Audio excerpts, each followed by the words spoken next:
नमस्कार दोस्तों, स्वागत है अपने YouTube channel top trending GK में। दोस्तों इस वीडियो में देखने वाले हैं दिल्ली पुलिस कांस्टेबल एग्जाम 2 दिसंबर प्रथम पारी में पूछे गए जीके के सवाल, जो कि 50 में से लगभग 35 सवाल यहाँ पर देखने वाले हैं। पीडीएफ फाइल इसकी आपको टेलीग्राम चैनल पर मिल जाएगी। कुछ पेंडिंग पीडीएफ फाइल है इससे पहले की, वो भी आपको अपडेट मिल जाएगा टेलीग्राम चैनल पर। लिंक डिस्क्रिप्शन बॉक्स में। न्यू कैंडिडेट जरूर ज्वाइन कर लेना। तो ये देखेंगे अपन दिल्ली कांस्टेबल एग्जाम 2 दिसंबर प्रथम पारी में पूछे गए जीके के सवाल। देखते हैं पहला सवाल। फाल्गुन माह में होने वाला शिग्मो त्यौहार निम्नलिखित में से किस राज्य के साथ जुड़ा है? तो शिग्मो फेस्टिवल है ये दोस्तों गोवा का है। फाल्गुन माह में स्टार्ट होता है। शिग्मो उत्सव हिंदू कैलेंडर के फाल्गुन चैत्र महीनों में एक पखवाड़े तक चलता है, 15 दिन, और गोवा का है। ठीक है, शिग्मो त्यौहार कहाँ का है? गोवा का। ध्यान रखिएगा, शिग्मो है दोस्तों गोवा का। नेक्स्ट, आर्टिकल 20 और 21 के संविधान संशोधन में निलंबित नहीं किया जा सकता, इस प्रकार ये प्रावधान किया गया। आर्टिकल 20 और 21 है, ये आपातकाल के दौरान इस पर निलंबन या फिर इसे निरस्त नहीं किया जा सकता है। आर्टिकल 20 और 21 को ऐसा संशोधन किया गया 44वें संविधान संशोधन अधिनियम, जो कि 1978 में हुआ है। इसमें राष्ट्रपति ने आर्टिकल 20 और 21 द्वारा प्रत्याभूत मौलिक अधिकारों के प्रवर्तन के लिए अदालत जाने के अधिकार को निलंबित नहीं कर सकते। और आपातकाल के दौरान आर्टिकल 20 और 21 में मौलिक अधिकार को निलंबित नहीं किया जा सकता है। ये 44वें अमेंडमेंट 1978 में आर्टिकल 359 में संशोधन करके इस टाइप का प्रावधान किया गया।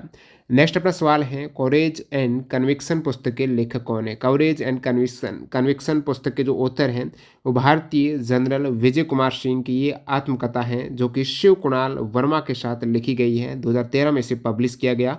कवरेज एंड कन्विक्शन है विजय कुमार सिंह की बुक।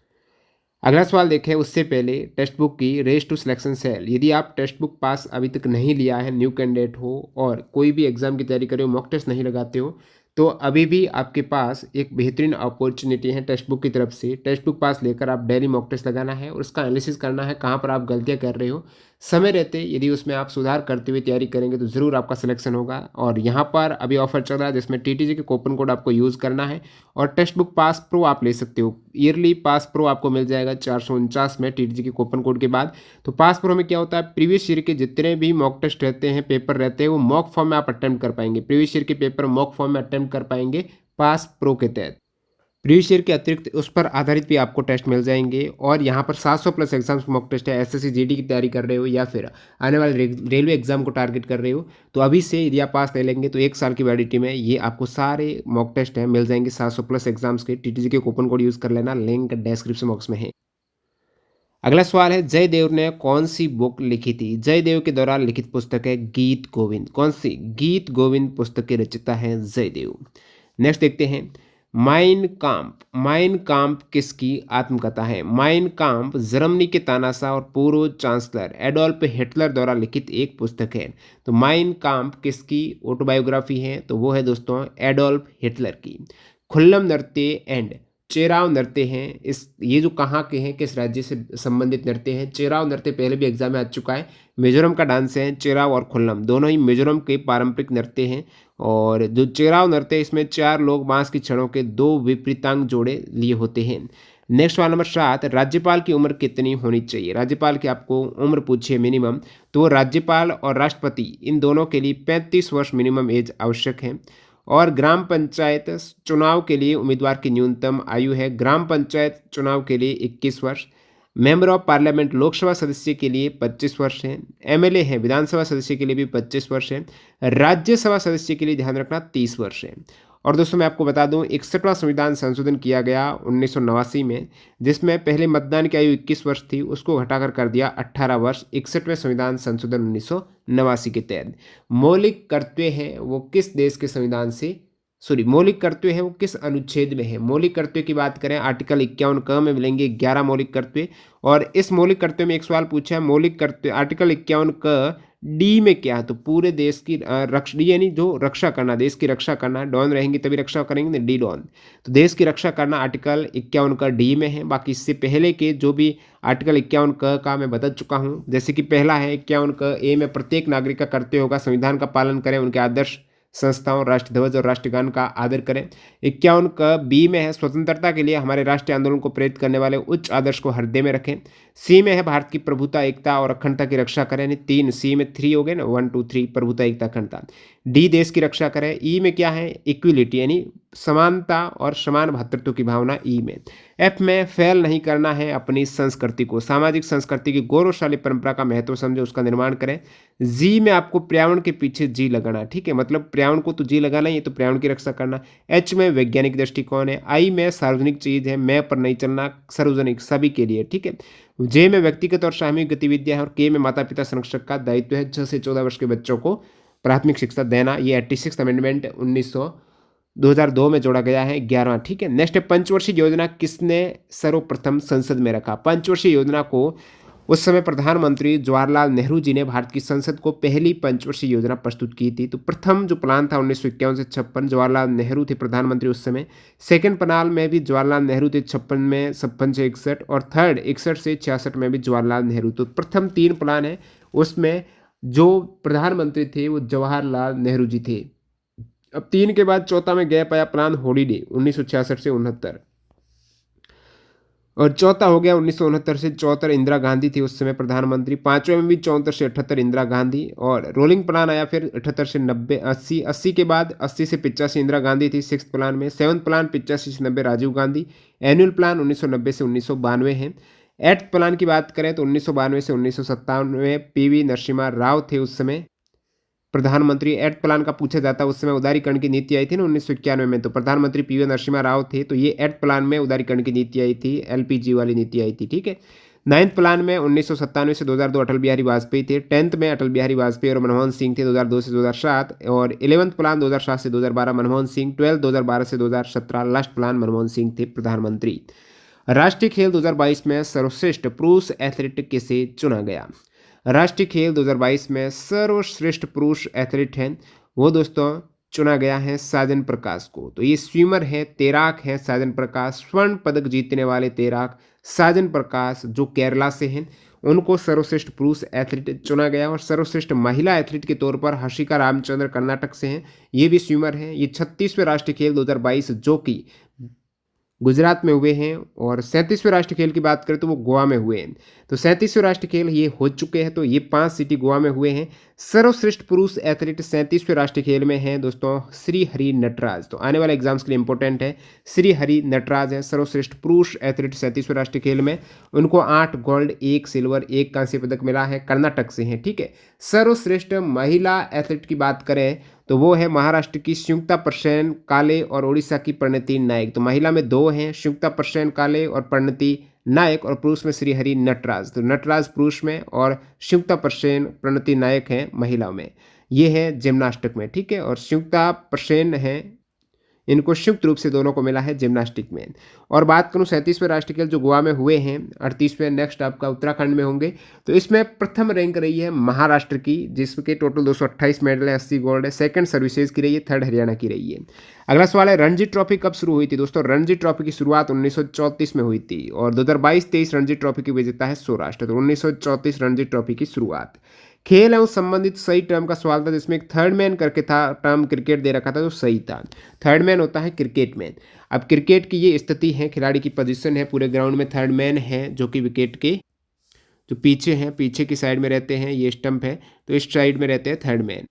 क्रिकेट के टर्म में ये सभी हैं, yorker, silly point, gully, mid wicket, LBW, googly, leg bye, mid on, forward shot leg, deep, mid wicket, runner, long on, slip, square leg, follow through, turn, bouncer, hattrick, round the wicket, over the wicket, seamer, boundary liner, sixer, pull, shot, dead ball, over throw, maiden over, bye, glance, hook, late, cut, wide ball, hit wicket, not out, no ball, stump out, run out, aces, catch, bowled, over, follow on, spin ball, wicket keeper, wicket, pitch, stump, bails, crease, pavilion, run.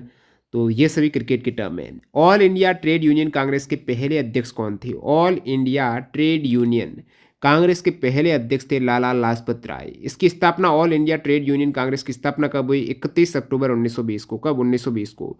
Narayan Malhar Joshi और लाला लाजपत राय ने स्थापना की, जिसमें लाला लाजपत राय बनाए गए अध्यक्ष। तो all India Trade Union Congress के प्रथम अध्यक्ष लाला लाजपत राय, 1920 में इसकी स्थापना की गई। खुदाई खिदमतगार किसने चालू किया। खुदाई खिदमतगार खान अब्दुल गफार खान के द्वारा शुरू किया गया एक अहिंसक आंदोलन था। और ये जो खुदाई खिदमतगार है, इसे सर्वेंट ऑफ गॉड कहा जाता है। 1929-30 के दरमियान इसकी शुरुआत की गई थी, खुदाई खिदमतगार। और देखिए जो खान अब्दुल गफ्फार खान है, इन्हें फ्रंटियर गांधी भी कहा जाता है, इन्हें बादशाह खान या बादशाह खान के नाम से जानते हैं। और भारत रत्न प्राप्त करने वाले पहले पाकिस्तानी हैं। 1987 में इन्हें भारत रत्न भी दिया गया, जो भारत का हाईएस्ट नागरिक सम्मान है। वर्षण का कितना आयतन वायुमंडल में वापस आ जाता है? तो वर्षण का जब बारिश होती है तो उसका कितना आयतन, पानी कितना वापस वायुमंडल में आ जाता है वाष्पन के द्वारा?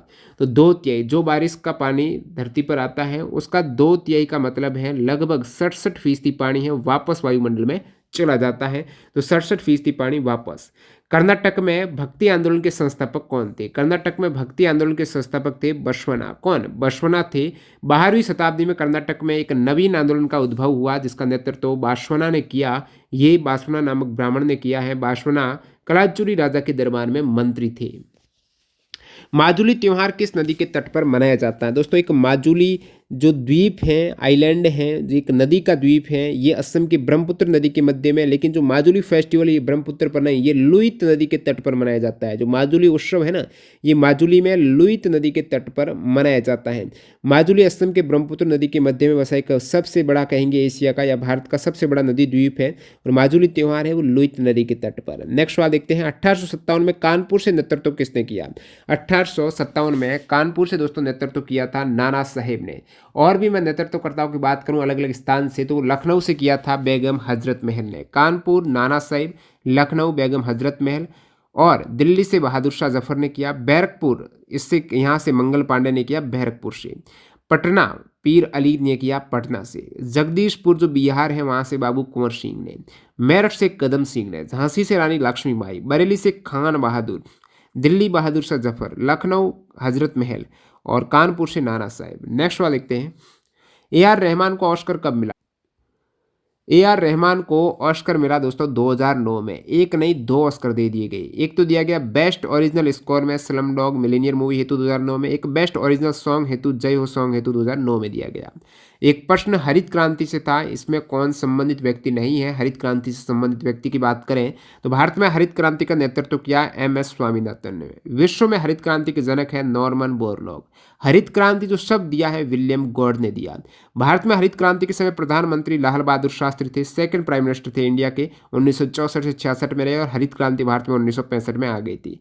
अब 1965 से 1968 तक रहती है भारत में हरित क्रांति। तो इंदिरा गांधी भी उस समय आप कहेंगे प्रधानमंत्री थी। भारत में हरित क्रांति की शुरुआत 1965-68 से और विश्व में हुई थी 1960 से। उस समय हरित क्रांति की शुरुआत हुई थी कृषि मंत्री कौन थे? जगजीवन राव थे। हरित क्रांति में मुख्य फसलें गेहूं, चावल, ज्वार, बाजरा और मक्का थी। और विश्व में शुरुआत ये सब कुछ हो चुका है। सबसे पहले मैक्सिको में इसकी शुरुआत हुई थी और हाई हिल्ड वेराइटी के यहाँ पर बीज हैं वो लाए गए थे मैक्सिको से। प्रतिस्पर्धा एक्ट 2002 ने किसका स्थान लिया? तो प्रतिस्पर्धा अधिनियम 2002 ने अवरोधक व्यवहार अधिनियम 1969 का स्थान लिया। किसका? 1969 वाला एक्ट है अवरोधक व्यवहार अधिनियम। ठीक है, तो इस अधिनियम ने एकाधिकार एवं अवरोधक व्यवहार अधिनियम 1969 का स्थान लिया है। नेक्स्ट वाला है श्वेत प्रकाश का कांच के प्रिज्म से 7 रंगों में बंटना क्या कहलाता है? श्वेत प्रकाश है कांच के प्रिज्म से निकलने के बाद, अपवर्तन के बाद वो 7 रंगों में विभक्त हो जाता है। वेवलेंथ के अकॉर्डिंग अलग अलग कलर की अलग अलग तरंगदैर्ध्य होती हैं, तो वो वर्ण विक्षेपण कहा जाता है, डिस्प्रेशन कहा जाता है। श्वेत प्रकाश की किरणें अवयव का 7 रंगों में विभक्त होना वर्ण विक्षेपण कहलाता है। अपवर्तन प्रकाश की तरंगदैर्ध्य पर निर्भर करता है कि कौन सा कलर कितना ज़्यादा डेविएट होगा वर्ण विक्षेपण में अपवर्तन के बाद, तो वो उसकी वेवलेंथ पर निर्भर करता है। जैसे कि लाल रंग की वेवलेंथ है वो सबसे ज़्यादा होती है तो उसका डेविएशन कम होगा, सबसे कम लाल रंग होगा और ऊपर आपको लाल रंग मिलेगा, और सबसे ज़्यादा डेविएशन होगा बैंगनी का होगा। ठीक है, अधिकतम विचलन बैंगनी रंग का होगा और सबसे कम विचलन होगा वो होगा लाल रंग का। नेक्स्ट यहाँ पर सवाल है सबसे ज़्यादा लोकसभा सीट किस राज्य में है? तो हाईएस्ट लोकसभा सीट है उत्तर प्रदेश में। उत्तर प्रदेश में लोकसभा की 80 सीट है। सेकंड हाईएस्ट महाराष्ट्र में। महाराष्ट्र में लोकसभा की 48 सीट है। पश्चिम बंगाल और आंध्र प्रदेश में 42 है। विधानसभा में भी सर्वाधिक सीट है वो उत्तर प्रदेश में है 403 सीट। सेकंड महाराष्ट्र में 288 है। राज्यसभा में भी उत्तर प्रदेश टॉप है 31 सीट। सेकंड महाराष्ट्र है 19। तो तीनों में ही महाराष्ट्र सेकंड है और उत्तर प्रदेश टॉप है। तो ये सभी पूरी टेबल में आप देख पा रहे हो। जैसे आंध्र प्रदेश में लोकसभा 25, विधानसभा 175, राज्यसभा 11। अरुणाचल प्रदेश में लोकसभा 2, विधानसभा 60 और राज्यसभा 1। असम में लोकसभा 14, विधानसभा 126, राज्यसभा 7। बिहार में 40 लोकसभा है, 243 असेंबली यानी विधानसभा है और 16 राज्यसभा। छत्तीसगढ़ में 11 लोकसभा, 5 राज्यसभा, 90 विधानसभा। गोवा में कितनी है? 2 लोकसभा, 1 राज्यसभा, 40 विधानसभा। गुजरात में 26 लोकसभा, 11 राज्यसभा, 182 विधानसभा। हरियाणा में 10 लोकसभा, 5 राज्यसभा, 90 है वो विधानसभाएं।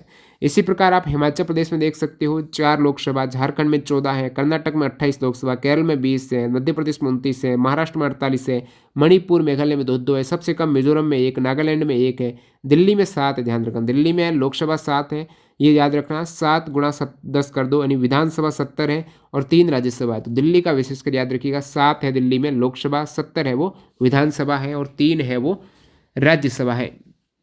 तो ये सभी टॉप वाले नीचे से आप देख सकते हो सभी स्टेट की। उत्तर प्रदेश का बता चुका हूँ। नेक्स्ट अपना सवाल देखते हैं, चंद्रगुप्त द्वितीय के शासनकाल में कौन सा चीनी यात्री भारत आया था? चंद्रगुप्त द्वितीय के शासनकाल में आया था दोस्तों चीनी यात्री फाहियान भारत आया था। मैगस्थनीज है ये चंद्रगुप्त के दरबार में आया था। अल बरूनी है ये महमूद गजनवी की सेना के साथ आया। वैनसाग है हर्षवर्धन के काल में आया था। ये सभी इंपॉर्टेंट है। कौन सा नृत्य बुरी आत्माओं को दूर करने के लिए बौद्धों द्वारा किया गया नृत्य है जो हिमाचल प्रदेश का नृत्य है? तो कौन सा नृत्य है? छम नृत्य। कौन सा? छम नृत्य है हिमाचल प्रदेश का। जो बुरी आत्माओं हैं, राक्षस हैं, इनको दूर करने के लिए बौद्ध धर्म के लोग हैं, जो बुद्धिस्ट हैं, तिब्बत के लोग हैं, वो ज़्यादातर करते हैं। हिमाचल प्रदेश के लोग करते हैं। जो भी बौद्ध धर्म को फॉलो करने वाले ज़्यादातर लोग हैं छम डांस करते हैं, बुरी आत्माओं को भगाने के लिए छम नृत्य करते हैं। खाद्य श्रृंखला में किसमें सबसे ज़्यादा ऊर्जा होती है? तो सबसे ऊपर रहेगा खाद्य श्रृंखला में, उसमें ऊर्जा ज़्यादा होती है। अब खाद्य श्रृंखला में सबसे ऊपर रहता है प्रथम पोषी स्तर है, जैसे आप बोलते हो उत्पादक, जैसे हरे पेड़ पौधे हैं वो प्रथम पोषी स्तर में आएंगे, वो उत्पादक है। और उन पेड़ पौधों को खाने वाला उपभोक्ता है, प्राथमिक उपभोक्ता है सेकंड द्वितीय पोषी स्तर में। तो प्रथम पोषी स्तर में 100% जो एनर्जी रहेगी प्रथम पोषी स्तर में, उससे फिर नेक्स्ट द्वितीय पोषी स्तर में आएगी ना वो 10% ही आ पाएगी, और तीसरे पोषी स्तर में वो 1% ही आ पाएगी, और चौथे में 1 का भी आप 10 भाग कर दो उतनी 0.1% ही आ पाएगी। तो एक 10% एनर्जी है वो बच पाती है, 90% एनर्जी है वो व्यर्थ चली जाती है, खपत हो जाती है, या फिर वो एनर्जी है कोई दूसरे रूप में बदल जाती है। तो 10% एनर्जी आगे कन्वर्ट हो पाती है सेकंड, दूसरे, तीसरे, चौथे पोषी स्तर में। हरे पेड़ पौधों को जैसे खाएगा प्रथम पोषी स्तर में जो भी खाता है, और प्रथम पोषी स्तर को खाएगा वो होगा दोस्तों प्राथमिक उपभोक्ता, और जो प्राथमिक उपभोक्ता को खाएगा वो द्वितीय पोषी स्तर में आएगा, और तृतीय पोषी स्तर में आएगा। प्राथमिक उपभोक्ता तो द्वितीय में है ही है, और तृतीय पोषी स्तर में आएगा और द्वितीय पोषण स्तर का उपयोग करेंगे, और ये द्वितीयक उपभोक्ता है। नेक्स्ट अपना देखते हैं सवाल, विवेकानंद स्मारक शिला है ये कहाँ पर है? विवेकानंद रॉक मेमोरियल की बात करें कन्याकुमारी में है। विवेकानंद स्मारक शिला तमिलनाडु कन्याकुमारी में समुद्र में स्थित स्मारक है, जो 1970 में स्वामी विवेकानंद के सम्मान में बनाया गया था 1970 में। पर्णपाती वन का वृक्ष कौन सा है? पर्णपाती में दोस्तों आर्द्र या नम पर्णपाती में आ जाते हैं साल, सागौन, शीशम, हर्रा, बहेड़ा, आंवला, सेलम, कुसुम, चंदन, महुआ। और शुष्क पर्णपाती में तेंदु, पलास, अमलताज, बेल, खैर, धावड़ा, ये शुष्क है, और ये आर्द्र है। साल, सागौन, शीशम, हर्रा, बहेड़ा आर्द्र है। कांटेदार वन में दोस्तों कोकोस, बबूल, बेर, खैर, नीम, खेजड़ी, खजूर, पलास, नागफनी, सतावर, ये सभी कांटेदार है। उष्ण कटिबंधीय सदाबहार वन में पील वृक्ष, सनोवर, फर वृक्ष, सरल वृक्ष, चिक्कू, नीम, नींबू, चिनकोना, रोजवुड, शीशम, महोगनी, ये उष्ण कटिबंधीय। आर्द्र उष्ण कटिबंधीय वन में जैकफल, पाम, जामुन, आम, कटहल, सुपारी, होलॉक, ये हैं आर्द्र उष्ण कटिबंधीय वन। आईओए का फुल फॉर्म क्या है? आईओए का मतलब है दोस्तों इंडियन ओलंपिक एसोसिएशन। 1927 में इंडियन ओलंपिक एसोसिएशन का गठन हुआ है, और दोस्तों इसके संस्थापक अध्यक्ष थे दोराबजी टाटा, और सचिव थे डॉक्टर एजी नोहरैन। तो वर्तमान अध्यक्ष पीटी उषा हैं, संस्थापक अध्यक्ष थे दोराबजी टाटा। भारत के पहले जो राष्ट्रीय खेल हुए थे ना 1940 में बॉम्बे में हुए थे। राष्ट्रीय खेल से पहले जो ओलंपिक, इंडियन ओलंपिक खेल नाम से था, राष्ट्रीय खेल नाम हुआ 1940 में, वैसे 1927 में स्टार्ट हो गए थे। तो मुंबई में हुए थे पहले राष्ट्रीय खेल, नाम जो चेंज हुआ था। कुमुदनी लाख्या किस नृत्य से है? कुमुदनी लाख्या है दोस्तों कथक डांसर, कथक नृत्यांगना है कुमुदनी लाख्या, और कुमुदनी लाख्या ये गुजरात से है। ठीक है, 1967 में कुमुदनी लाख्या ने Kadam school of dance and music की स्थापना की। तो कथक डांसर है कुमुदनी व्याख्या। एंजियोस्पर्म के बारे में कौन सा कथन सही है? एंजियोस्पर्म की बात करें तो ये होता है ढका हुआ और बीज होता है, तो यहाँ पर पुष्पी पादप है, इसे कहा जाता है सपुष्पक कहा जाता है, आवर्त बीजी कहा जाता है। बीज हैं वो ढकी हुई अवस्था में रहेंगे, बीज फलों के अंदर रहेंगे, एक तरीके से फल के अंदर ढकी हुई अवस्था में सपुष्पक इसे कहेंगे। पौधे में जड़, तना, पत्ती, फूल, फल निश्चित रूप से पाए जाते हैं सपुष्पक में। इसके बीजों का विकास अंडाशय के अंदर होता है जो बाद में फल बन जाता है। बीजों में बीज पत्र होता है जो बीज के अंकुरण के पश्चात हरा हो जाता है। बीज पत्रों की संख्या के आधार पर एंजियोस्पर्म दो भाग हैं, एक बीजपत्री और द्विबीजपत्री।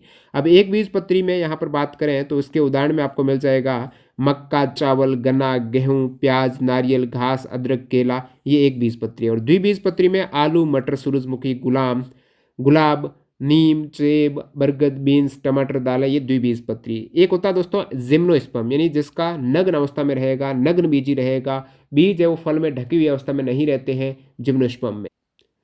और जिम्नोस्पर्म के उदाहरण में दोस्तों कौनधारी पादप जैसे पाइन्स है, तालिस पत्र है, पर्सरल है, सनोबार है, देवदार है, साइकस है, ये होंगे अनावर्त बीजी नग्न बीजी। टेरिडोफाइट का उदाहरण कौन सा है? तो टेरिडोफाइट में मार्सिलिया, फर्न, हॉस्टेल, ये तीन उदाहरण है। मार्सिलिया, फर्न, हॉस्टेल है टेरिडोफाइट। टेरिडोफाइट का पौधा है, शरीर जड़, तना, पत्ती में विभाजित होता है। थेलोफाइट का शरीर है, जड़, तना, पत्ती में विभाजित नहीं होता है। टेरिडोफाइट का होता है और यहाँ पर सेवन के लिए सेवन उत्तक भी टेरिडोफाइट में पाया जाता है। भारतीय संविधान की विशेषता ऑप्शन आधारित है। भारतीय संविधान की काफ़ी विशेषताएं, सबसे बड़ा लिखित संविधान है, बहुत से संविधान के स्रोत है विभिन्न 10 देशों से लिए गए हैं, कठोरता और लचीलापन का मिश्रण है, संघात्मक और एकात्मकता का मिश्रण है, एकीकृत और स्वतंत्र न्यायपालिका है, यहाँ पर मौलिक अधिकार, डीपीएसपी जो राज्य के नीति निर्देशक तत्व हैं, मौलिक कर्तव्य है, धर्मनिरपेक्षता है, सार्वभौमिक वैश्विक मताधिकार, एकल नागरिकता, स्वतंत्र निकाय, आपातकालीन प्रावधान, त्रिस्तरीय सरकार, ये सभी व्यवस्थाएं हैं, संसदीय स्वरूप, संसदीय प्रभुता, कानून का शासन, एकीकृत एवं स्वतंत्र न्यायपालिका। भारत में राष्ट्रीय आपातकाल कितनी बार लगा? राष्ट्रीय आपातकाल दोस्तों भारत में लगा 3 बार। 3 बार कब कब? 1962 में जब भारत चीन युद्ध हुआ तो 1962 से 68 तक रहा था राष्ट्रीय आपातकाल, जिसका कारण बताया भारत की सुरक्षा, बाहरी आक्रमण से खतरा। सेकंड 1971 में लगा, ये भी भारत पाकिस्तान का युद्ध है। 1962 में भारत चीन, फिर 1971 भारत पाकिस्तान युद्ध है। राष्ट्रपति उस समय सेकंड आपको पूछ ले आपातकाल के दौरान राष्ट्रपति कौन थे? तो वीवी गिरी थे। अब थर्ड आपातकाल की बात करें 1975 से 1977 है, ये आंतरिक गड़बड़ी के कारण थर्ड आपातकाल लगाया गया है। और थर्ड आपातकाल के वक्त आपको पूछ ले प्रधानमंत्री कौन थे? इंदिरा गांधी। और राष्ट्रपति कौन थे? तो वो थे फखरुद्दीन अली अहमद। ठीक है, फखरुद्दीन अली अहमद राष्ट्रपति थे थर्ड में। सेकंड में राष्ट्रपति थे वीवी गिरी। और दोस्तों अभी तक कोई भी वित्तीय आपातकाल नहीं लगाया गया जो आर्टिकल 360 के तहत लगाया जाता है। राष्ट्रीय आपातकाल आर्टिकल 352 के तहत लगाया जाता है। नेक्स्ट अपना अंतिम सवाल है, पहली बार साहित्य अकादमी पुरस्कार कब दिए गए? पहली बार साहित्य अकादमी पुरस्कार दोस्तों 1955 में दिए गए। और साहित्य अकादमी पुरस्कार 24 भाषा में दिया जाता है। 22 भाषा तो 8वीं अनुसूची में है, 2 भाषा अंग्रेजी और राजस्थानी में भी दिया जाता है। तो पहली बार 1955 में दिए गए। प्रत्येक भाषा में 24 भाषा में ये पुरस्कार दिया जाता है। तो ये 35 सवाल एग्जैक्टली आपको जो पूछे गए हैं आज दिल्ली पुलिस में बताए गए हैं। न्यू कैंडिडेट टेक्स्ट बुक से नहीं जुड़े हैं, अभी भी मौका है। टीटीजी के कूपन कोड यूज़ करते हुए आज ही जुड़कर अपनी तैयारी को रखिए। मॉक टेस्ट देते हुए तैयारी करेंगे तो आपका बिल्कुल सिलेक्शन होगा, यदि आप उसका ढंग से एनालिसिस कर देते हो। मिलते हैं नए वीडियो में, बाय बाय।